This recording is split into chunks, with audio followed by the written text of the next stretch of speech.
ایک دفعہ کا ذکر ہے، کسی جنگل میں بہت سے بندر ایک ساتھ رہتے تھے۔ ان میں سے ایک بندر بہت شرارتی تھا۔ ویسے تو سبھی بندر دوسروں کی نقل کرتے ہیں، لیکن اس شرارتی بندر کو نئی نئی شرارتیں کرنے اور ہر ایک کی نقل اتارنے کا بہت شوق تھا۔ جنگل کے قریب ہی ایک گاؤں تھا۔ بندر اکثر اس گاؤں میں جاتے اور وہاں رہنے والوں کو خوب تنگ کرتے تھے۔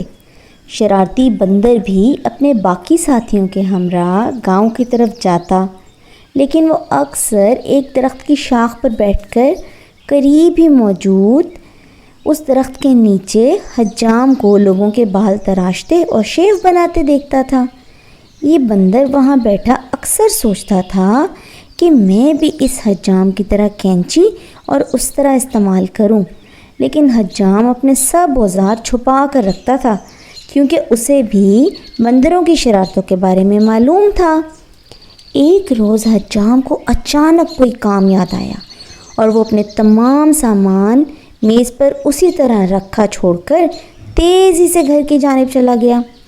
ادھر بندر درخت کی شاخ پر بیٹھا یہ سب دیکھ رہا تھا، اور پھر جیسے ہی حجام نظروں سے اوجھل ہوا، بندر جست لگا کر درخت سے نیچے اترا اور بھاگ کر آئینے کے سامنے کرسی پر بیٹھ گیا۔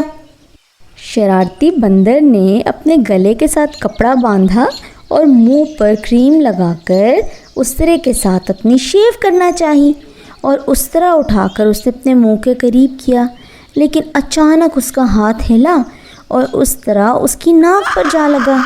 اس طرح ناک پر لگتے ہی اس کی ناک کٹ گئی اور خون بہنے لگا۔ تکلیف کی وجہ سے بندر چلاتا ہوا جنگل کی طرف دوڑ پڑا۔ جنگل میں دوسرے بندروں نے مل کر پہلے تو اس کے زخم پر مرہم پٹی کی، اور ایک بڑے بندر نے اسے سمجھاتے ہوئے کہا، ہر انسان کی نقل نہیں کرتے، جس کا کام اسی کو ساجھے۔